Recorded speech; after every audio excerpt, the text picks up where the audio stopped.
अस्सलाम वालेकुम ख़वातीन व हज़रात, हम के पॉडकास्ट की एक और बड़ी एक्साइटिंग एपिसोड के साथ मैं फ़हद मलिक आपकी खिदमत में हाज़िर हूँ। आज के जो हमारे गेस्ट हैं, इंस्टाग्राम पे काफ़ी टाइम से मैं इनको फ़ॉलो कर रहा था और बड़ा अमेजिंग काम ये कर रहे हैं और पहली दफ़ा मैं इनको आज ज़िंदा देख रहा हूँ इंस्टाग्राम से बाहर। Faizan has been working for promotion of football in Pakistan और क्रिकेट की तो ये कौम वैसे ही बहुत दीवानी है, लेकिन फ़ुटबॉल के लिए क्या हो रहा है पाकिस्तान में, क्या चैलेंजेस हैं और किस तरह से फैज़ान उस गैप को ब्रिज करने की कोशिश कर रहे हैं, इसके बारे में आज इनसे बात करेंगे। Faizan, thank you so much for taking out time. सबसे पहले तो मुझे बताएं कि जब सारी दुनिया भाग रही है पीएसएल के पीछे, क्रिकेट के पीछे, शाहिद अफरीदी के फ़ैन हैं, शोएब मलिक के फ़ैन हैं, मिसबाह हक के फ़ैन हैं, आपको क्या पड़ी थी कि आपने फ़ुटबॉल के लिए काम करने का सोचा? Sir first of all thank you so much for having me. और बस कभी कभार लगता है कि शायद गलत हो गया लेकिन ऐसा ही है कि फ़ुटबॉल का शौक़ हमेशा से था। It's not just a game for me, it's more than just a game for me. It has somewhat shaped me in what I am today. जब हम जवान हो रहे होते थे तो I used to live with people who were growing up and not doing much। हमारे इर्द गिर्द जो सोहबत थी वो अच्छी नहीं थी। अब लेकिन उनमें से बहुत सारे ऐसे लोग थे who ended up honestly ended up in jails or ended up doing a lot of illegal stuff and everything। And I somehow got away with it because I always had a football match, always had a football training। और हमारा जो extra curricular activities थी उसमें हमेशा football होता था। तो बस ये शौक़ तब से डेवलप हुआ बचपन से ही था और करते करते अब ये करियर बन चुका हुआ है। आपने बिल्कुल ठीक कहा कि पाकिस्तान में क्रिकेट एक क्रिकेट ओरिएंटेड नेशन है हमारी। लेकिन अगर थोड़ा सा मैग्नीफाइंग ग्लास के साथ देखा जाए तो आपको नज़र ज़रूर आएगा कि जो यंग जनरेशन है और जो यूथ है वो अब फुटबॉल में बहुत ज़्यादा इंटरेस्ट ले रही है। और मेरी जो इंटायर कोशिश थी वो ये थी कि यार जो मौक़े हमें नहीं मिल सके या जो प्लेटफॉर्म हमें नहीं मिल सके, हमें फ़ुटबॉल छोड़नी पड़ी नौकरियों के पीछे, पैसे कमाने के पीछे, स्टडीज़ के पीछे, या जिस तरह भी आप कह लें। वो मौक़े अब जब थोड़ी-सी ग्लोबलाइज़ेशन आई है फ़ुटबॉल की स्पेशली पाकिस्तान के अंदर, तो जो यंग जनरेशन है, जो नए लड़के हैं, उनको वो प्लेटफ़ॉर्म कुछ ना कुछ मिल जाए ताकि वो कर लें अपना। तो सर कोशिश यही है। अच्छा, मुझे ये बताएं कि पाकिस्तान में ना, चलें हम दुनिया में तो फ़ुटबॉल फीफा सबसे बड़ी गेम होती है, पाकिस्तान में क्रिकेट है। मुझे आपने मैग्नीफाइंग ग्लास की बात की, एज एन ऑब्ज़र्वर ना मैं आपको जानता था, मैंने आपको देखा तो मुझे पता लगा कि आप फ़ुटबॉल पे काम कर रहे हैं। तो पाकिस्तान में कितने लोग हैं? हम देखते हैं, मतलब मुझे तो इतना रेगुलरली या इतना सिग्निफिकेंट कोचेज़ या ट्रेनर्स नहीं नज़र आए जो पाकिस्तान में फ़ुटबॉल के, मतलब कॉलेजेस यूनिवर्सिटीज़ में भी फ़ुटबॉल की गेम्स नहीं होती। आपके अलावा, हम इस पे फ़ुटबॉल फैक्ट्री पे भी बात करेंगे, आपके अलावा कितने लोग हैं जो सिर्फ फ़ुटबॉल की प्रमोशन के लिए, और गवर्नमेंट तो वैसे भी कुछ नहीं आ रही कर रही, हम उस पर भी ज़रा बात करते हैं कि आपने गवर्नमेंट को रीच आउट करने की कोशिश की या नहीं। तो कितने लोग हैं, अगर हम इन टर्म्स ऑफ नंबर्स बात करें कि कितने लोग हैं या कितने क्लब्स हैं जो पाकिस्तान में फ़ुटबॉल के लिए काम कर रहे हैं, और उनकी आउटरीच और माइलेज क्या है और सिग्निफिकेंस क्या है उनके काम की? सर तो सबसे पहले नंबर्स पे बात कर लेते हैं। बेसिकली इस टाइम पाकिस्तान में 4 से 5 हज़ार के बीच में रजिस्टर्ड फुटबॉल क्लब्स हैं। व्हेन वी से registered football club which mean every single club has a head count of at least 11 players. ठीक है, तो इनटू आप 4000 कर लें तो ये आपके पास तकरीबन ह्यूज। 5 से 6 मिलियन के करीब एक्टिव फुटबॉल प्लेयर्स हैं पाकिस्तान के अंदर अभी। ठीक है, और ये जो कंसेंसस है, ये जो नंबर्स हैं, ये आज से 3-4 साल पुराने हैं। आप अगर मेरे ख्याल से मैं हर बंदे को यही एग्जांपल देता हूँ कि यार अपने इर्द-गिर्द देखें, अपनी फैमिलीज़ के अंदर देखें कि जो बेसिकली जो यूथ ईयर्स हैं आपके, जो कि 12 साल से लेके 17-18 साल की उम्र के बच्चे हैं, लड़के हैं या लड़कियाँ हैं, वो आजकल किस स्पोर्ट्स में, वो आजकल क्या खेल रहे हैं? वो स्कूल जाते हैं तो वो अपने गेम टाइम्स के अंदर कौन-सी गेम है जो खेलते हैं? और आपको कंसिडरेबल नज़र आएगा कि अब वो सारा जो है रुझान वो फुटबॉल की तरफ जा चुका है। तो मेरा ये सवाल है कि सर जब ये लोग 22 के होंगे, अपनी प्राइम हिट करेंगे, 23 के होंगे, अपनी प्राइम हिट करेंगे, तो अगर इनके पास कोई प्लेटफ़ॉर्म नहीं होगा तो वो टैलेंट ज़ाया हो जाएगा। हमारे ऐसे पाकिस्तानी फुटबॉल प्लेयर्स हैं जो कि आगे-पीछे लीग्स वगैरह में खेल भी रहे हैं। लेकिन वो एक अलग बात है कि वो यहाँ से नहीं गए हुए। वो वो वहीं पे वहीं पे पैदा थे। हुए, वहीं पे उनको ट्रेनिंग्स मिली, वहीं पे सब कुछ हुआ और उनको वहीं पे उनको नौकरी भी मिल गई, उन्होंने करियर भी बना लिया। अब जाके पाकिस्तान के अंदर आपको लोग नज़र आएंगे जो फुटबॉल को प्रमोट कर रहे हैं, बिकॉज उन्होंने ये पैराडाइम शिफ्ट खुद से मॉनिटर किया है, उन्होंने देखा है. I think the credit has to go to I. तो basically there are two formats when it comes to game of football. It's football and futsal. Futsal is basically short time, कम लोगों के साथ, 5 लोगों के साथ आप खेलते हैं. फुटबॉल इज़ 11 साइडेड, बड़ी जगह चाहिए आपको, 90 मिनट्स गेम होती है. इधर गेम 40 मिनट की होती है, 20-20 मिनट के 2 आप होते हैं. हम लोग वो भी कम कर देते हैं यहाँ पे. तो होता ये है सर कि जब फुटबॉल हमारी बैंड रही और सब फुटबॉल हमारा नहीं काम कर रहा था, कुछ भी नहीं हो रहा था, तब हमारी बैंड भी रही. हाँ, बहुत अच्छा बैंड रहे सर हम. आप अच्छा, 2000 do not quote me on this, but I believe कि हम लोग बीच में 2 दफ़ा 2-2 साल के लिए बैन हुए. Being third party intervention, FIFA के जो हैं वो स्टेटसेस वो डिफरेंट, तो वो कहते हैं कि आप नहीं थर्ड पार्टी इंटरवेंशन कर सकते, गवर्नमेंट इंटरवेंशन नहीं हो सकती. भाई पैसे जब हम आपको दे रहे हैं तो फिर तीसरे बंदे का क्या काम बीच में? आपने हमें रिपोर्ट करना है, इंफ्रास्ट्रक्चर हमें बताना है कि हमने बना लिए. बनाना अपने लिए, लेकिन वो आपको पूरा फीफा बेसिकली ये FIFA forward 2.0 is a programme which gives every member association somewhat around $2.4 million for 4 years. उसके अंदर वो आपको गाइडलाइंस भी देते हैं कि ये आपने इंफ्रास्ट्रक्चर पे लगाना है, ये आपने अपनी लीग पे लगाना है, ये आप अपने प्लेयर्स पे लगाना है, ये विमेन फुटबॉल पे लगाना है, और ये आपने अपनी academies and grass root development पे लगाना है. खैर, लॉन्ग स्टोरी शॉर्ट, अब काफ़ी सारे लोगों ने काम करना शुरू कर दिया. 18 being a Pioneer, I think इनको देखा देखी बहुत सारे ऐसे ग्रुप्स अब जंप इन कर चुके हैं जो कि सिर्फ फुटबॉल के ऊपर काम कर रहे हैं. I won't name anyone, but there are groups in Pakistan who are basically working solely on the promotion of football and futsal as well. और आप यूएफा के ग्रेजुएट भी हैं. मेरे ख्याल में you're probably the only Pakistani that has been graduated from it. और इसके बारे में थोड़ा सा बताएं कि if an aspiring footballer wants to get to UEFA, उसका एक तो प्रोसेस क्या है, उसके प्रॉस्पेक्ट्स क्या हैं, और फिर फ्यूचर क्या है, और आपके लिए कितना मुश्किल था? सर मुश्किल तो बहुत था मेरे लिए, ऑनेस्टली स्पीकिंग. सबसे बड़ा जो चैलेंज था वो ये था कि सिलेक्शन क्या होती है या नहीं होती, बीइंग अ फर्स्ट पाकिस्तानी. तो और दूसरा चैलेंज था पैसे. हाँ. तो बेसिकली यूएफा अकेडमी का जो ग्रेजुएट हूँ मैं आपको अगर समझाऊँ तो यूएफा अकेडमी के मैनेजमेंट डिग्रीज़ हैं. ठीक है. इनकी कोई 7-8 डिग्रीज़ हैं, जिनमें से टॉप पे आती है सर्टिफिकेशन इन फुटबॉल मैनेजमेंट. ठीक है. मैंने वो डिग्री की है. It's in collaboration with university of Lausanne, Switzerland, ठीक है. which is the first university in the world who actually introduced a sports management degree. So when we say UEFA graduate, it basically comes under the category of academia, sports management के academics. ठीक है. मेरे पास 2 option थे जब मैं ये option select कर रहा था अपने. या मैं कोचिंग कोर्सेज की तरफ चला जाऊँ जिधर मैं यूएफा ए तक चला जाऊँ, यूएफा लाइसेंस कर लूँ, ठीक है. मेरे पास ऑप्शन भी थे जाके टीम को कोच करने के. या फिर मैं स्पोर्ट्स मैनेजमेंट की डिग्री कर लूँ जो कि बेसिकली मुझे एक इनसाइड, मतलब कि एक कंपेरेटिव एज देती है in terms of impact. Being a coach, my impact is only on a team which is 11 players or 23 players. Being a sports management degree graduate, if I work in the right direction, my impact is on a whole nation, right? So इस वजह से मैंने कहा कि यार मैं इस तरफ जाऊंगा. और पाकिस्तान का मेरे ख्याल में सबसे बड़ा, जब when it comes to football, सबसे बड़ा मसला ही है सर कि यहाँ पे स्पोर्ट्स एजुकेशन नहीं है. कोचेज़ आपके पास फिर भी हैं. I can name a few. Waleed Javed Khan है, FA level 3, I think UEFA licence भी उनके पास है. अदील रिस्की साहब हैं जो कि अभी football Pakistan women national team के कोच हैं, उनके पास भी if I am not wrong UEFA B licence है या यूएफा ए लाइसेंस है. शहजाद अनवर साहब जो पाकिस्तान नेशनल टीम के कोच हैं, उनके पास भी यूएफा मतलब फीफा सर्टिफाइड यूएफा ए लाइसेंस सबके पास कुछ ना कुछ है जो काम कर रहे हैं. ठीक है. लेकिन स्पोर्ट्स मैनेजमेंट की डिग्री किसी के पास नहीं है. और बेसिकली लीग कैसे चलती है, एक जनरल सेक्रेटरी का क्या रोल है, पीएफएफ के स्टेटसेस हैं उनका क्या रोल है, पाकिस्तान फुटबॉल फेडरेशन, अगर उनके अंदर काम चलना है तो किस तरह से चलना है, ग्रास रूट डेवलपमेंट क्या है, एलीट फुटबॉल क्या है, पिरामिड के अंदर, फाउंडेशन के अंदर क्या होना चाहिए.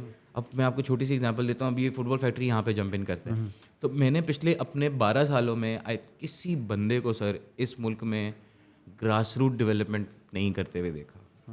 कहते हुए बहुत कुछ सुना है, आगे पीछे पॉडकास्ट वगैरह पे, इंटरव्यूज़ में बहुत लोगों को मैंने ये बात करते हुए सुना है कि ऐसे होना चाहिए, लेकिन ऐसे करते हुए मैंने किसी को नहीं देखा. When we say grass root development we mean के भाई छोटी उम्र से बच्चों पे काम करना शुरू करना है, जब वो उनका जहाँ पे उनका love for the game develop हो रहा होता है, जहाँ पे वो यूथ ईयर्स होते हैं वहाँ पे काम करते हैं। Football factory is entirely and solely working on two things, grass root development and women football. Grass root development की पहली चीज़ जो हमने की, अभी हमने रिसेंटली एक टूर्नामेंट करवाया जिसमें बेसिकली हमने देखा कि अच्छा स्कूल्स के अंदर क्या हो रहा है। मैं आपको एक एग्जांपल देता हूँ, बात थोड़ी सी लंबी हो जाएगी लेकिन बहुत ज़रूरी है। टाइम, बहुत टाइम है हमारे पास। तो बेसिकली बेल्जियम आज से 4 साल पहले 5 साल पहले when you talked about Belgium in world football, उनका कोई सीन नहीं था। 3 साल पहले या 2 साल पहले they were rank number 1 in FIFA rankings. जो हम रैंकिंग की बात करते हैं ना, पाकिस्तान रैंकिंग में कहाँ आता है, तो हम आई थिंक नीचे से तीसरे नंबर पे हैं या चौथे नंबर पे। सर बेल्जियम ने 3-4 साल के अंदर रैंकिंग 66 से फर्स्ट की। कैसे की मैं आपको बताता हूँ, मैंने पढ़ी है ये बात मुझे किसने बताया, मतलब हमारा एक सेशन था जिसमें हम फुटबॉल डेवलपमेंट में क्लास ले रहे थे और वो बेल्जियन एफए का हेड कोच था, मेन टीम का कोच रह चुका हुआ था। उसने हमें बताया कि बेल्जियम ने क्या किया कि उसने बेसिकली अपने स्कूल्स के अंदर एक नेशनल डेवलपमेंट प्रोग्राम इम्प्लीमेंट किया। नेशनल डेवलपमेंट प्रोग्राम का मतलब क्या है कि एक पहले उन्होंने बेसिकली बैठ के एक रिसर्च की and they thought this is how our national team should be playing, which means कि अच्छा ये फॉर्मेशन है, लेट्स से 4-3-3 की फॉर्मेशन है, इसके इर्द गिर्द नेशनल टीम को खेलना चाहिए। सर उन्होंने स्कूल्स के अंदर वो इम्प्लीमेंट किया सबसे पहले 12 साल के बच्चों पे, फिर उससे नीचे 8 साल के बच्चों पे। वहाँ से उन्होंने ये काम शुरू किया। स्कूल्स के अंदर वो नेशनल प्लान जो डेवलपमेंट का प्रोग्राम था वो इम्प्लीमेंट होना शुरू हुआ और 3 साल के अंदर not a single player in national team of Belgium was playing inside Belgium. All of them were playing in top 5 European leagues in either UK, Italy, Spain, Germany. In 5 leagues में सारे players उनके खेल रहे थे। तो ये होती है ग्रास रूट डेवलपमेंट सर। यहाँ पे grass root development And it took just like 4 years. हाँ, in just 3 to 4 years they were able to do it. And when we talk about grass root development, तो मेरा खैर मैं जब football के बारे में बात करता हूँ तो मैं फिर बहुत ज़्यादा करना शुरू कर देता हूँ। लेकिन हाँ, मैं आपको बेसिकली बताने की जो कोशिश कर रहा हूँ वो ये कर रहा हूँ कि मुझे लगता है कि पाकिस्तान का मसला ये है कि यहाँ पे स्पोर्ट्स एजुकेशन नहीं है। हमारे जो लोग बैठे हुए हैं वो वही लोग बैठे हुए हैं जिनको जिस तरह से टीवी पे देखा, यूट्यूब पे देखा, कर लिया। कोचेज़ की मैं बात नहीं कर रहा, कोचेज़ हमारे फिट हैं, कोचेज़ बाहर से आ भी जाते हैं। हमने रिसेंट पास्ट में हमने बाहर से कोचेज़ बुला के नेशनल टीम को कोच करवाया भी है। लेकिन जो एडमिनिस्ट्रेटर्स हैं, जो मैनेजर्स हैं, जो ऊपर मैनेजमेंट टीम्स हैं, वो लोकल्स हैं, उनको सख्त ज़रूरत है कि उनको sports academia, sports education, sports management programmes, इस तरह की एजुकेशन उनके अंदर इंस्टिल की जाए ताकि वो अपने पुराने ख्यालों में से निकलें और नई मॉडर्न फुटबॉल की तरफ आएँ। अच्छा, ये जो यूएफा वाला प्रोग्राम था, इसके 2 चीज़ें रह गई। एक तो इसके प्रीरेक्स क्या होते हैं और सबसे इम्पॉर्टेंट बात कि पैसे कितने लगते हैं। सर प्रीरेक्स में ये है कि you should be in a football industry, कि आप किसी फुटबॉल इंडस्ट्री के साथ किसी भी तरह से मुंसलिक हो, किसी कैपेसिटी में हो। If you are a coach, if you are running a team, then it's an add on. Otherwise अगर आप इवन मेरे साथ जो स्टार्टअप भी है आपका, तो आप स्टार्टअप तो मैं नहीं कहूँगा बॉस, लेकिन ये है कि किसी एक क्लब के साथ जो कि जिसकी टीम ऑपरेट हो रही हो, जिनका काम चल रहा हो, उन्होंने तकरीबन 2 साल में कुछ मैचेस खेले में हों, तो उनके साथ वो आपको वो फिर करते हैं कंसिडर। अब मैं आपको एग्जांपल देता हूँ, मेरे साथ नॉर्वे की डोपिंग कंट्रोल का हेड भी था। अच्छा। और वो फुटबॉल, उसका सिर्फ फुटबॉल नहीं है, उसके अंदर सारी स्पोर्ट्स आती थी, but he was there to do this course as well. तो उसमें ये है कि मैं 18 के साथ काम कर रहा था, मैं कोचिंग कर रहा था, मैंने सारी एक सिस्टम इम्प्लीमेंट किया हुआ था। मेरी प्रोफाइल ने मुझे हेल्प किया कि भाई मैं एक फ़ुटबॉल इंडस्ट्री के अंदर हूँ बंदा। फिर मेरी जब सिलेक्शन हुई तो उसमें सबसे पहले उन्होंने मुझे एक इंटरव्यू, पहले उन्होंने मेरी प्रोफाइलिंग मंगवाई सारी। जब मैंने उनको प्रोफाइल भेजी, वो एक प्रोसेस से गुजरने के बाद मेरी एक इंटरव्यू कॉल हुई। जब मेरी एक इंटरव्यू कॉल हुई, उसके अंदर HR की बंदी बैठी हुई थी, यूएफए कोऑर्डिनेटर बैठा हुआ था, और उन्होंने मुझसे पूछा कि क्यों करना चाहते हैं कोर्स आप में। तो उसमें मैंने उनको बताया मैं पाकिस्तान के लिए काम करना चाहता हूँ, मैं यहाँ पे आके मतलब मैं सीख के आऊँ ताकि मैं यहाँ पे आके इम्प्लीमेंट कर सकूँ। तो इस तरह की मैंने उनको इस स्पेस पे मेरी सिलेक्शन हुई। और पैसों की सर जहाँ तक बात है तो उस टाइम थे 6800 यूरोस, ये सिर्फ फ़ी है। अच्छा, लॉजिंग और रहना और खाना, लॉजिंग, रहना, ट्रांसपोर्टेशन, सब कुछ जो है वो आप समझ लें कि तीन आपके फेस टू फेस सेमिनार्स होते हैं जिनमें आपने जाना होता है। 2 होते हैं नियॉन हेडक्वार्टर के अंदर, ये स्विट्ज़रलैंड में, और एक होता है यूके में, वेम्बली में। यूके वाले पे मैं नहीं जा सका, मेरे वालिद साहब का इंतकाल हुआ था उन दिनों में। बाकी 2 पे मैं गया था। तो समवट इतने ही पैसे आपके ऊपर भी लग जाते हैं। ये पैसे मैंने जेब से दिए हैं बॉस, सर जेब से गवर्नमेंट तो कर नहीं रही कुछ। ये वैसे मतलब 18 ने मुझे हेल्प आउट किया, ऑब्वियसली 18 ने मुझे ट्रांसपोर्ट एंड लॉजिंग में हेल्प आउट किया, और बाकी जो है वो मैंने खुद की हैं। अब कोई मतलब बंदा बैठा हो तो मतलब मुझसे पूछे तो सही, यार अच्छी वाली एक सिविक निकलवा लेते भाई, क्या अब तो बहुत ऊपर मतलब गाड़ियां बेच के आपके होंगे। 68,000 Euros, it's still a huge amount. 6800 Euros, 6800 Euros, और उसके ऊपर ट्रैवलिंग एंड लॉजिंग वगैरह ही। अब मुझे ये बताएं कि हमने वो बात कर ली कि होना क्या क्या, मतलब क्या क्या पॉसिबिलिटीज़ हैं इंफ्रास्ट्रक्चर पाकिस्तान में, स्पेशली क्योंकि हम बेस्ड इन इस्लामाबाद हैं, जुड़वा शहरों में, ट्विन सिटीज़ में। एक तो फुटबॉल का इंफ्रास्ट्रक्चर क्या है, और अगर है तो आप उससे कितने सेटिस्फाइड हैं, और उसमें क्या बेहतर हो सकता है। फिर हम नेशनल टीम पे आएंगे और फुटबॉल फेडरेशन पे भी डिस्कस करते हैं। देखिए सर, जब आप इंफ्रास्ट्रक्चर कहते हैं ना, इस इंफ्रास्ट्रक्चर के अंदर 2-3 चीज़ें आ जाती हैं। एक तो आ जाती है कि आपके वेन्यूज़, क्या आपके पास ग्राउंड्स हैं या नहीं है। दूसरी चीज़ आ जाती है कि अच्छा ठीक है ग्राउंड्स हैं, तो उनके ऊपर हो क्या रहा है, उन ग्राउंड्स में चल क्या रहा है। तीसरी चीज़ ये कि ठीक है क्रिकेट खेल तीसरी चीज़ ये कि ठीक है ग्राउंड भी है, ग्राउंड के ऊपर कुछ चल भी रहा है, लेकिन पाथवे क्या है, मतलब कि वो जो लोग वहाँ पे खेल रहे हैं उनका फ्यूचर क्या है, उनका पाथवे क्या है, वो कहाँ जाएंगे, किस रीजनल टीम में जाएंगे, किस डिस्ट्रिक्ट टीम में जाएंगे, किस स्टेट टीम में जाएंगे, नेशनल टीम तक कैसे पहुँचेंगे। और फिर अगर चले लेट्स से वो भी है, तो नेशनल टीम क्या कर रही है।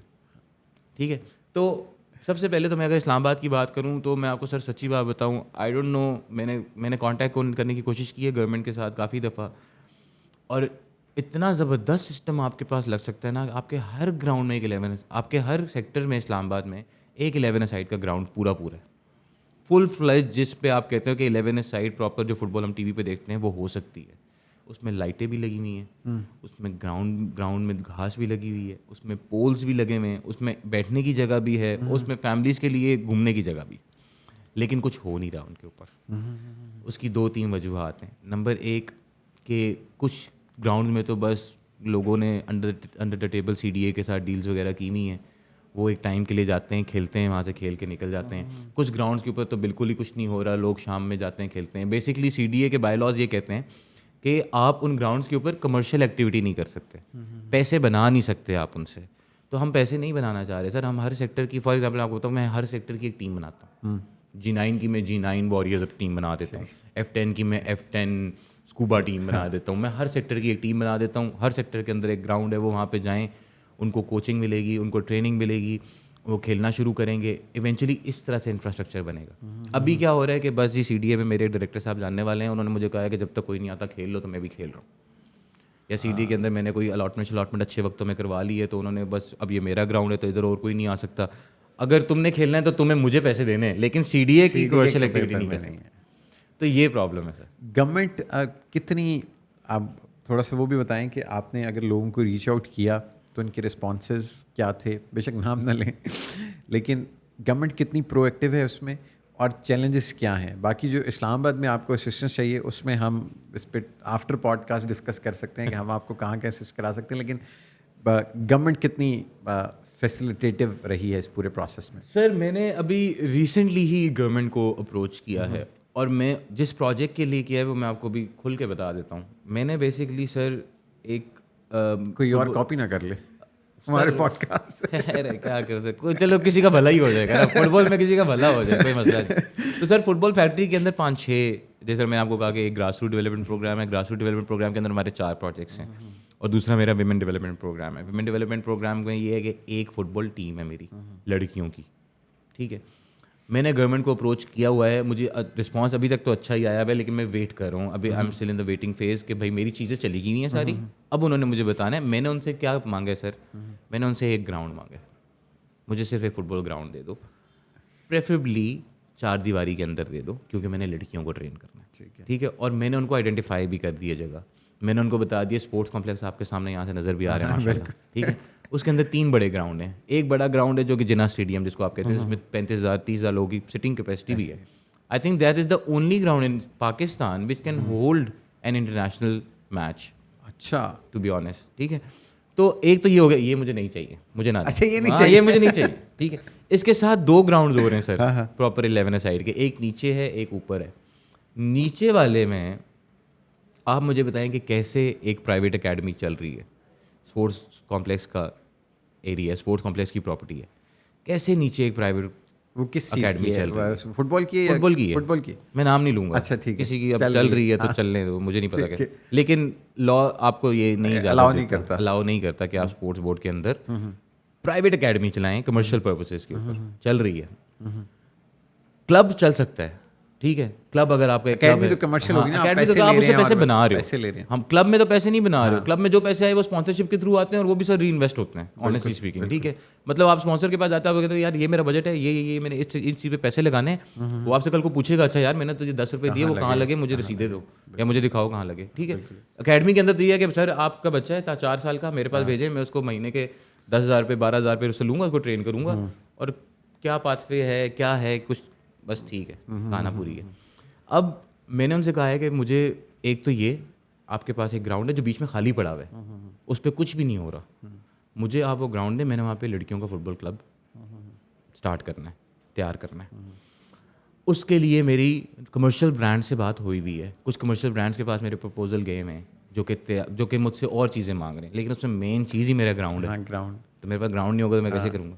अब उसमें हम लड़कियों को मतलब एक शोकेस इवेंट कर रहे हैं जिसमें ट्राई आउट्स करेंगे, ट्राई आउट्स में जो लड़कियां आएंगी हमें टैलेंटेड नज़र आएंगी, उनको हम ऑनबोर्ड करेंगे, उनका एक क्लब यहाँ पे फॉर्म करेंगे, यहाँ पे उनको अच्छी कोचिंग देंगे, हफ्ते के 3 दिन 4 दिन एक अच्छे कोच के अंदर, और उसी के साथ साथ हम इस तरह से उनको एम्पावर भी करेंगे। ये मेरा प्लान है। इस सिलसिले में मैं गवर्नमेंट के पास गया हूँ, अभी तक आई एम स्टिल वेटिंग।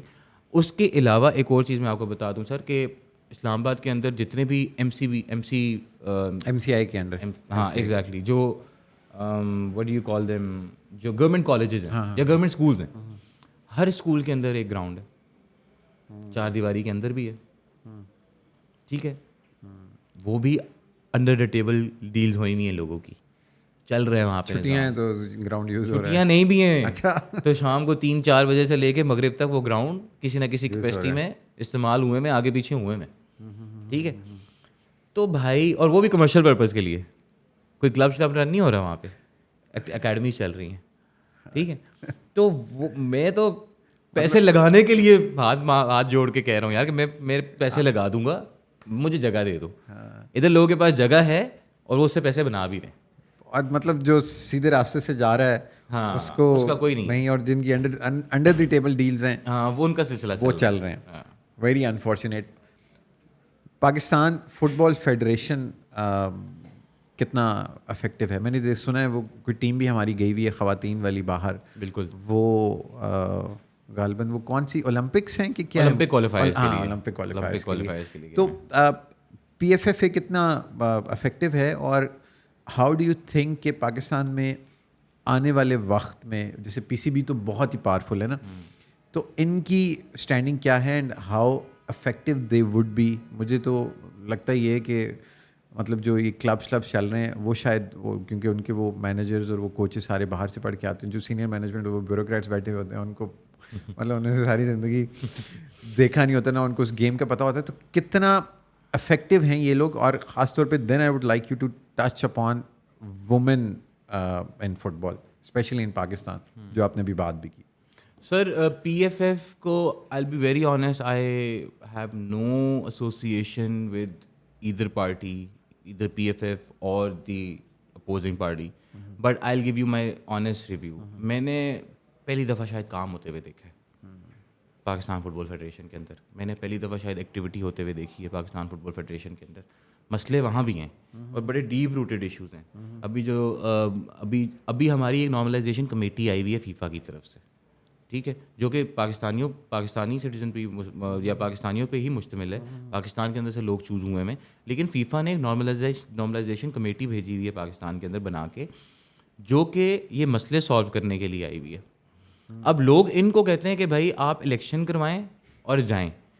लोगों को ये नहीं पता कि सिमिलर केस हुआ था इजिप्ट के अंदर नॉट लॉन्ग अगो, जब सिविल वॉर हुई थी, वहाँ पे भी नॉर्मलाइजेशन कमेटी भेजी गई थी। और नॉर्मलाइजेशन कमेटी का मकसद सिर्फ ये नहीं होता कि उनको जो मतलब कि एक इलेक्शन का मैंडेट है उनके पास बाकी एक्टिविटीज़ का भी मैंडेट होता है। उन्होंने बाकी एक्टिविटीज़ भी साथ लेके चलनी होती है। यहाँ पे उन्होंने एक इवेंट करवा दिए, 2 इवेंट करवा दिए, लोग पीछे पड़ गए, जी आप इलेक्शन छोड़ के बाकी सब कुछ करवा रहे हैं, ये करवा रहे हैं, वो करवा रहे हैं। भाई उनका काम है करवाना वो, ठीक है। ठीक है इलेक्शन डेट्स के अंदर होने चाहिए, सब कुछ होना चाहिए, लेकिन बाकी एक्टिविटी के अंदर आप उनको नहीं छेड़ सकते कि मतलब आप क्यों ये कर रहे हैं। उनका काम है, उन्होंने करना है भाई, उन्होंने रिपोर्टें भेजनी है आगे, ठीक है। अगेन क्यों? स्पोर्ट्स मैनेजमेंट एजुकेशन की कमी, कि लोगों को आइडिया नहीं। पीएफएफ को सर मैंने काम करते हुए देखा है, अब जाके फाइनली मैंने कुछ देखा है। मैं आपको एक छोटी सी एग्जांपल ले देता हूँ। 75 साल हो गए पाकिस्तान को बने हुए सर।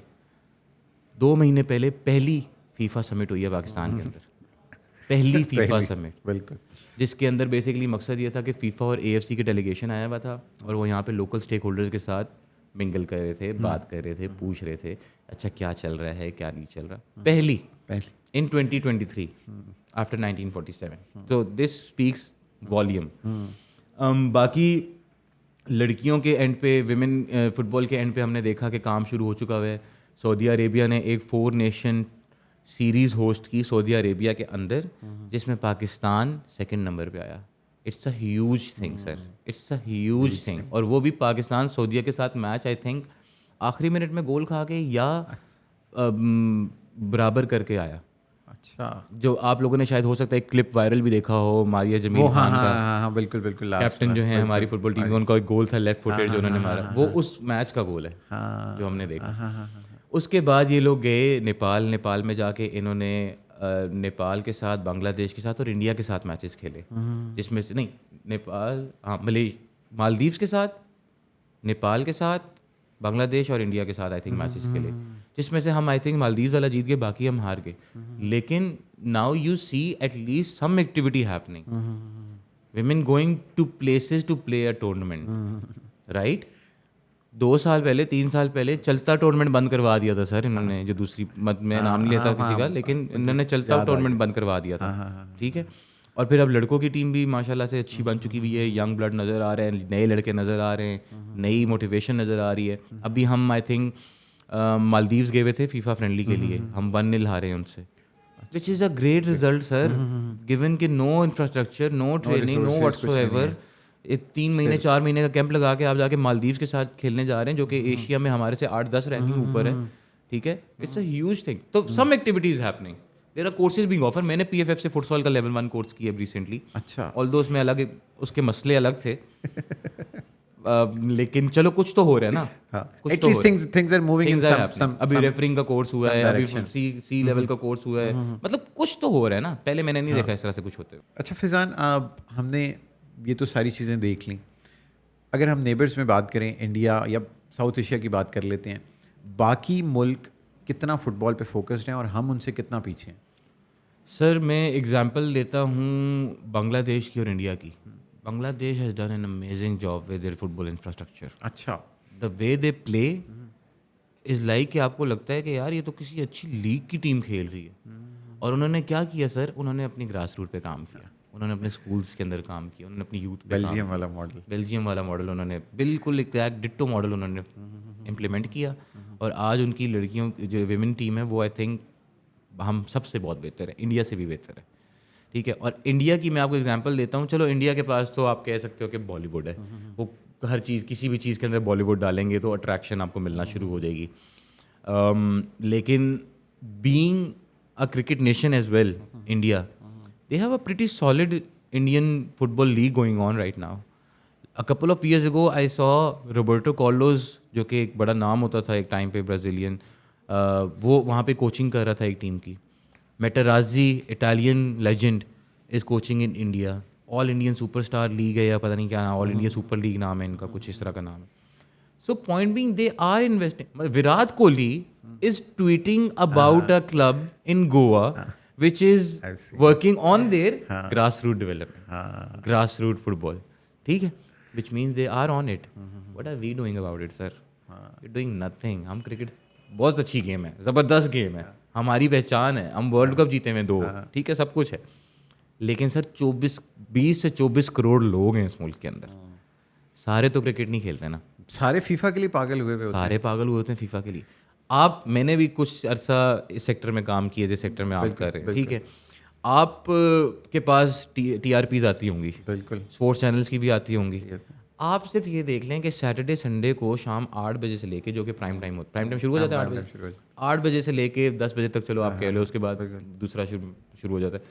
आप 8 बजे ऑनवर्ड्स रात 12 बजे तक स्पोर्ट्स चैनल की निकालें ऐसे TRPs और उसके अंदर देखें कि जो स्पोर्ट्स चैनल प्रीमियर लीग दिखा रहा है और जो स्पोर्ट्स चैनल क्रिकेट दिखा रहा है, क्या ज़्यादा देखा जा रहा है? क्योंकि हम तो हैं भी न्यूज़ बिजनेस में ना, तो जब हेडलाइंस चलती हैं ना तो प्रायोरिटी पे होती हैं कि प्राइम मिनिस्टर है तो उसकी नंबर 1 पे हेडलाइन है, पहली हेडलाइन बड़ी खबर है, इमरान खान को कुछ हो गया नंबर 2।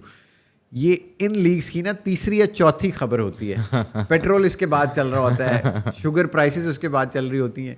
और क्रिकेट से ज़्यादा ना, मतलब इतने सारे लोगों को मैं जानता हूँ जो क्रिकेट के लिए तो लोग चलें जहाँ बैठे हैं फ़ोन पे देख लेना, people shut there things of and they go home and कि भाई आज तो फलाना पता नहीं कि मुझे तो नहीं पता लिवरपूल का football मैच हाँ, देखने जा रहा हूँ, नए यूनाइटेड का मैच है, और लोग निकलते ही नहीं है घरों से। हाँ तो वो प्रॉब्ली बिकॉज हमारे मुल्क में शायद इस पे इतना ज़्यादा फोकस नहीं है, लेकिन this is the largest sport in the world. बिल्कुल सर। और सारी दुनिया उसकी तरफ जा रही है। हमने चैलेंजेस की बात कर ली, मुझे एक बुलेट्स में बताएं कि मसाइल तो ये हैं, उनका हल क्या है, सॉल्यूशंस क्या हैं, और करने किसने हैं, और आपको कौन रीच आउट करे।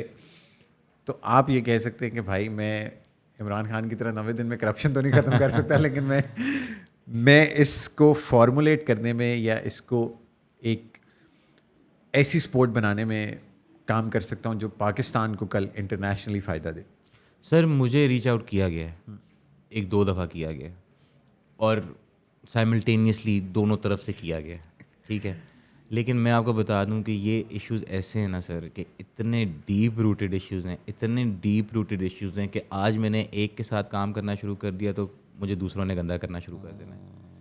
मैंने दूसरों के साथ काम करना शुरू कर दिया तो मुझे पहलों ने तो गंदा ये करना दोनों पार्टियां मिल के नहीं कर सकती मुल्क के लिए। अगर करते हैं तो सर इससे अच्छी बात ही नहीं हो सकती कोई, ठीक है। लेकिन देन अगेन मुझे ये डर लगता है कि यार मेरे साफ शफाफ कागज़ जो है ना वो गंदे हो जाने एम ही, अगर मैं इधर चला गया तो ये फुटबॉल फैक्ट्री इस तरह से इसने जन्म लिया कि मैं अपना काम करूँगा, सुथरा काम करूँगा। मैं कंसल्टेंसी देने को तैयार हूँ, मैं नेशनल प्लान बना के देने को तैयार हूँ, मैं ये बता के देने को तैयार हूँ कि ग्रास रूट डेवलपमेंट पे क्या होना चाहिए, क्या नहीं होना चाहिए, किस तरह से होना चाहिए, विमेन डेवलपमेंट पे मतलब मैं आपको स्ट्रैटेजी मेरे फोटे है, मैं पढ़ के आया हूँ, मैं वहाँ पे डिस्टिंक्शन लेके आया हूँ 35 गोरों के अंदर जो कि 10-15 साल से वो काम कर रहे थे, ठीक है। मैं उन पर दूसरे नंबर पर आया हूँ।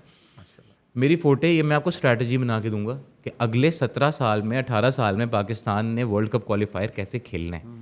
जीतने की मैं कोई गारंटी नहीं दे सकता, लेकिन खेलना कैसे है अगले 17 साल 20 साल में मैं आपको बता सकता हूँ कैसे खेलना, ठीक है। मैं पाकिस्तान के लिए काम करने को सर तैयार हूँ, बैठा हूँ, लेकिन कभी कभी मुझे डर भी लगता है।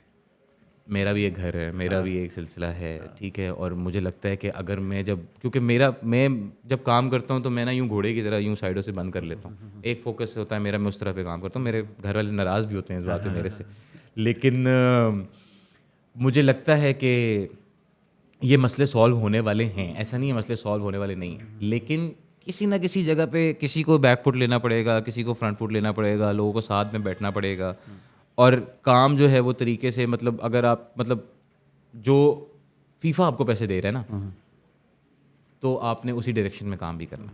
दूसरी डायरेक्शन में काम मुझे लगता है कि अब भी नहीं हो सकता। बाकी तो सोल्यूशन बहुत सारे हैं और बहुत सारे नहीं भी। I think it will take a lot of time. It will take a lot of time and especially मैं आपको सच्ची बात बताऊं, अगर being very blatant about it, ये जो आई एम सॉरी लेकिन 50-60 साल से जो लोग बैठे हुए हैं इनको जाना पड़ेगा सर।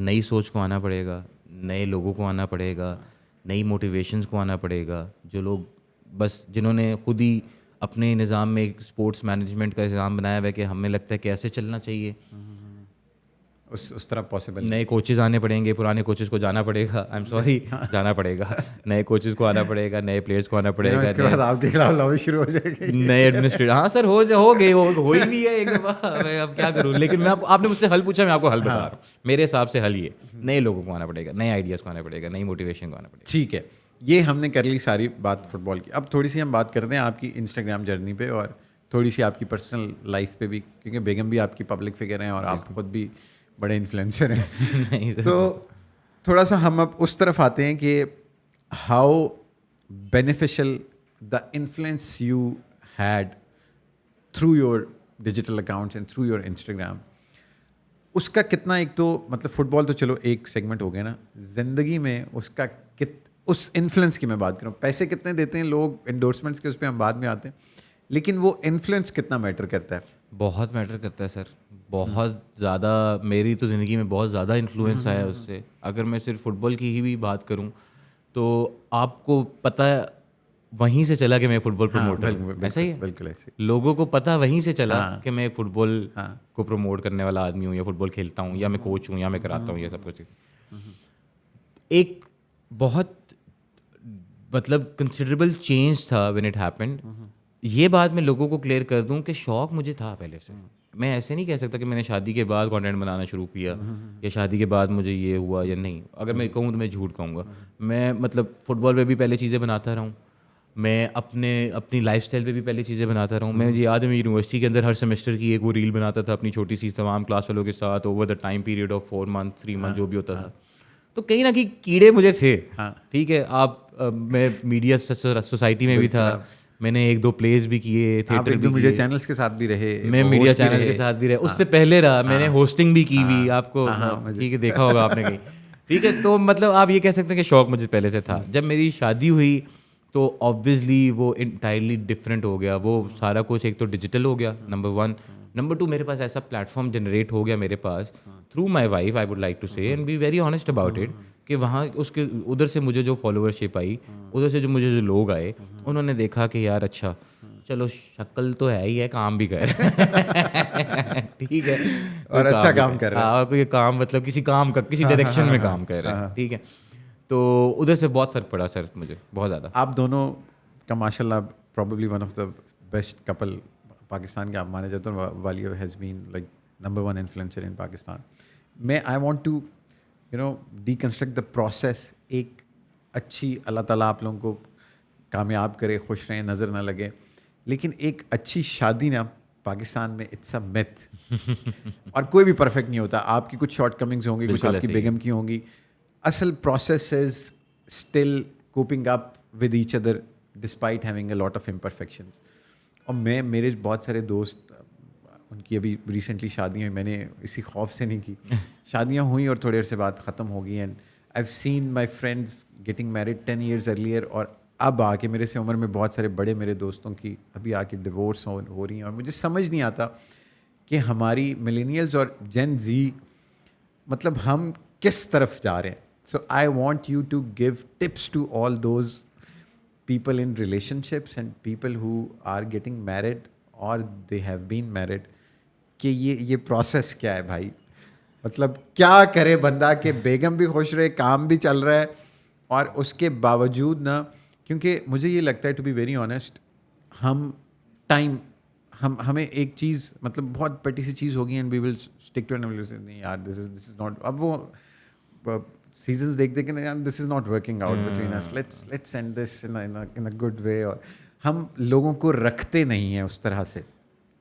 सो मैं उस पे आपका, बल्कि किसी दिन हम आप लोग कमेंट करके भी बताएं कि हम इनको और इनकी बेगम को एक साथ बिठाएं और ये कन्वर्सेशन हम उस वक्त भी करें. और ये हम अलग से इसकी एक रील डालेंगे, उस पर आप दोनों को टैग करेंगे, फिर देखेंगे लोग नीचे क्या कह रहे हैं. तो मैं वो प्रोसेस जानना चाहता हूँ कि क्या फॉर्मूला क्या है.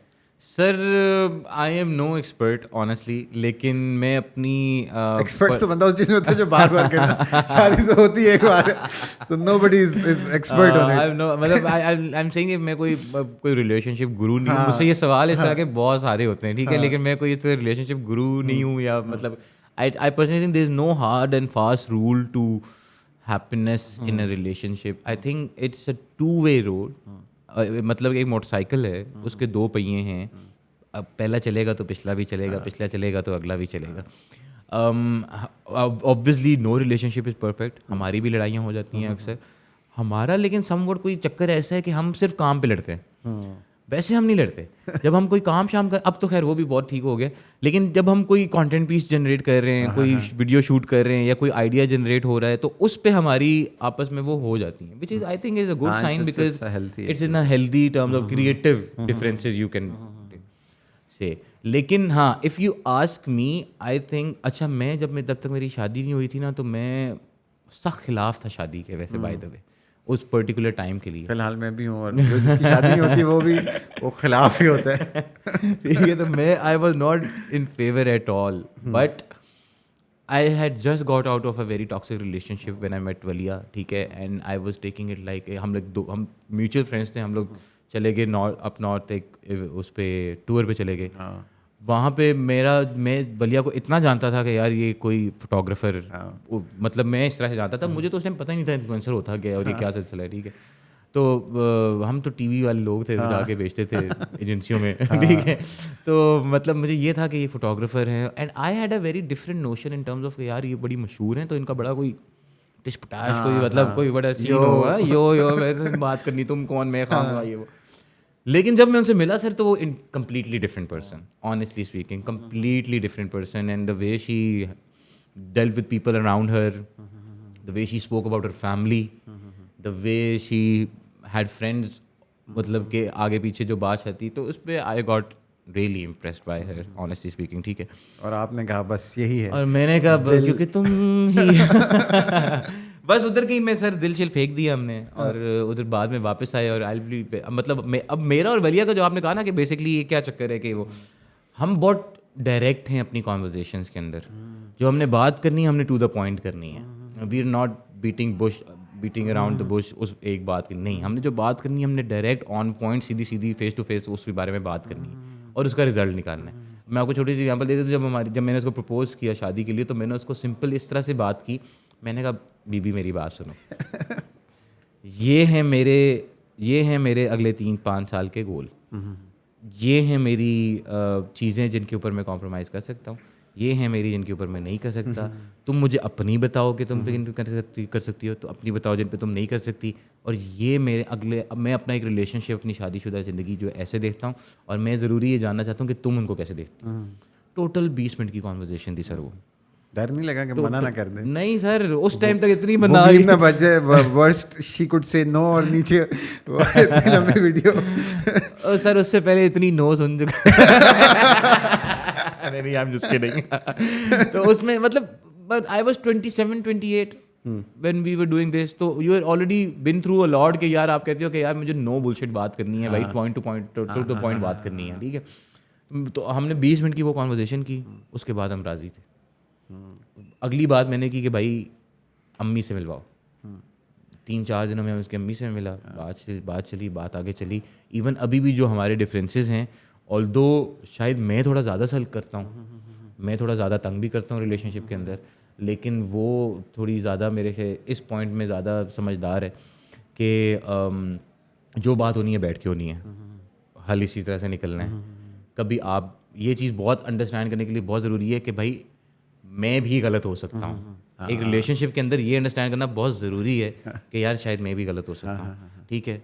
किसी भी दोस्ती के अंदर, घर के, आपके मतलब ये सिर्फ एक वो रिलेशनशिप, दो लोग इन्वॉल्व हैं, ज़रूरी नहीं है कि आप हमेशा सही हो, तो वो उसमें ये चीज़ अंडरस्टैंड करना बहुत ज़रूरी है। आप ये भी, वो भी गलत हो सकता है, अच्छा ठीक है, फिर जब बात होगी कि ठीक है यहाँ पे गलती थी, यहाँ पे नहीं थी, कितनी जल्दी आप उस लिम्बो से निकलते हैं, ये एक टिप मैं देना चाहता हूँ जो कि मैंने ओवर द टाइम सीखी है, कि जितनी जल्दी आप उस आर्ग्यूमेंट ख़त्म होने के बाद उसको पीछे छोड़ेंगे ना, उतना अच्छा है आपके लिए। और फिर आप उनकी अम्मी से, क्योंकि वलिया का अपनी नानी के साथ बहुत ज़्यादा एफिलिएशन, बिल्कुल, और इनकी वालदा और मैं एक टेड टॉक पे साथ थे, तो आई सीन हर, और मतलब she is a marvellous woman, और उनका भी बहुत इन्फ्लुएंस है इंस्टाग्राम पे। तो मतलब फैमिलीज़ का कितना रोल था, और फिर जब आप उनकी अम्मा से मिले, और आई सीन योर मदर, और आपकी फैमिली भी बहुत सारी उसमें फीचर हो रही होती है साथ, तो it's a very healthy bond ना। नॉर्मली ये होता है कि अनफॉर्चुनेटली शादी के बाद ना सास और बहू में डिफरेंसेस होते हैं, बहुत सारी जगहों पे होते हैं, लेकिन प्रॉब्ली आप लोगों के भी होते होंगे, लेकिन इट्स वो जैसे आपने कहा ना कि आपने ये देखना है कि कितनी देर आपने उसको रखना है और कितनी देर आपने उससे निकल। मेरी एक बहुत अच्छी, मुझे एक बात याद आ गई, मेरी एक बहुत अच्छी दोस्त थी, कहने लगा था मैं, है, तो हम एक दिन ऐसे ही बैठे हुए थे कहीं पे, हम लोग बात कर रहे थे, तो गोल्स की बात हुई ना, तो मैंने कहा यार इतने पैसे हों कि यहाँ पे पाकिस्तान में घर चलता रहे, और मैं ना एक मक्का मदीना में मेरा एक घर हो, और मैं बस वहीं पे जाके रह लूँ। तो उसने कहा कि यार तुम पागल आदमी हो, तुम मतलब तुम्हारा मदीना मक्का तो तुम्हारी माँ होनी चाहिए। मैं मतलब it give me goose bumps ना। मैंने कहा ये तो किसी ने बात नहीं की। मैं कहा कहाँ, किससे बात करनी है तुम्हारे लिए, किसको कहूँ मैं। तो वो अब मैं when I see a lot of my other friends ना, they are like not very much family oriented. तो अब जो हमारी जनरेशन आ रही है ना, उसको शायद उस तरह से या तो उनका ब्रॉटअप नहीं हुआ, या वो डिफरेंस और डिस्टेंस फैमिलीज माँ बाप के साथ इतना रहा ना कि हम कहते हैं कि नहीं यार हम अकेले ही ठीक हैं, और people don't tend to blend with their families. लेकिन आपके केस में ऐसा नहीं है। सो मैं वो प्रोसेस जानना चाहता हूँ कि कितना when you met her mother, और फिर उसके बाद का क्या, आंटी ने ये नहीं कहा कि ये तो मुंडे थे बाल नहीं ठीक नहीं सर, मेरा तो बड़ा स्मूथ गया सब कुछ। And I will be very honest when I say this कि अब you see I am surrounded by amazing women. My mother, her mother, Walia herself, my sister, Walia की बहनें, I be surrounded by amazing women. I been brought up by women, ठीक है। तो मतलब I come from a broken family, honestly speaking. मैं बहुत छोटा था जब मेरे वालिदैन की डिवोर्स हो गई, और उसके बाद अलग अलग रहना शुरू हो गए। बस मैंने भी आगे पीछे करना कर करके किसी तरह से 20-25 साल गुजार लिए। तो मेरा ये इशू था कि मुझे शुरू में शायद नहीं, मैं फैमिली के साथ, मतलब जो आप बात कह रहे हैं, शायद मेरी फैमिली और फैमिली की उस तरह से ओरिएंटेशन नहीं थी। लेकिन ओवर द टाइम मुझे ये चीज़ सीखने को मिली, मैंने ये चीज़ एक्सपीरियंस की, and I feel I am so lucky, so lucky कि मेरा जो डायनामिक है ना मेरी अम्मी का और वलिया का, वो बहुत क्यूट है यार। वो इतना अमेजिंग है ना सर। और मतलब मैं कहता हूँ कि मैं बहुत लकी हूँ इस मामले में, क्योंकि मैंने लोगों को देखा है जिन घरों में ये मसले होते हैं, उन घरों में ये बहुत बड़ा मसला होता है, और रोंदा बेचारा मुंडा ही जानता है, ठीक है। तो मतलब मेरी अल्हम्दुलिल्लाह ये टेंशन कभी रही नहीं, ये वाली। मेरी अम्मी माशाल्लाह जितनी वो स्वीट और अकोमोडेटिंग वो हैं, उतनी ही माशाल्लाह वलिया भी है। और वलिया की जो अम्मी हैं वो माशाल्लाह, वो तो एक इंस्पिरेशन है ना हमारे लिए। आज यकीन करें, हम उनको देखते हैं, हम उनको कहते हैं यार कि मैं मतलब इन सालों में मेरे अंदर इतनी एनर्जी नहीं है कि मैं अगर शाम तक काम कर लूँ तो मैं घर जाके लंबा हो जाता हूँ कि यार मैं बस में मेरा काम हो गया, टीवी शीवी लाओ, रोटी शोटी खाओ तक बैठ जाओ। यार वलिया की अम्मी सर दिन में कम से कम कोई 4 डिफरेंट काम करती हैं, और उसके बाद फिर भी उनमें एनर्जी होती है कि वो वॉक पे चली जाएंगी, वो ड्राइव पे चली जाएंगी। She has a full on setup of donations, जिसको मैं देख के परेशान हो जाता हूँ कि यार ये किस तरह से मैनेज करती है, और खुद करती हैं सारा कुछ। उसके अलावा अपनी पेंटिंग भी करती हैं, क्रिएटिव साइड पे वो खुद भी पॉडकास्ट चला रही हैं, तो मतलब सब कुछ वो कर रही होती हैं। तो मैं I feel really lucky to be surrounded by such amazing women, honestly speaking. और मेरे अंदर जो पॉजिटिव चेंजेस आए, I was not like this 4 years ago, 5 years ago। अच्छा, हाँ, मैं एक बहुत प्रॉब्लमैटिक किस्म का आदमी था, ठीक है। तो लेकिन मेरे अंदर जो चेंजेस आए, पॉजिटिव चेंजेस आए, वो मेरे इर्द गिर्द जो औरतें उन्हीं की वजह से हैं। Very nice.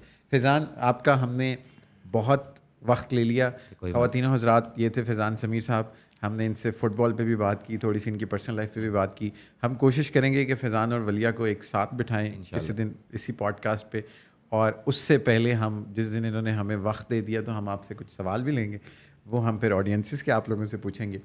और आपने ये क्लिप हम अलग से डालेंगे, और आपने इन दोनों को नीचे टैग करके इनको कहना है कि ये दोनों एक साथ आएँ। अगली एपिसोड में हम के पॉडकास्ट की दोबारा मिलेंगे, तब तक के लिए इजाज़त दीजिए।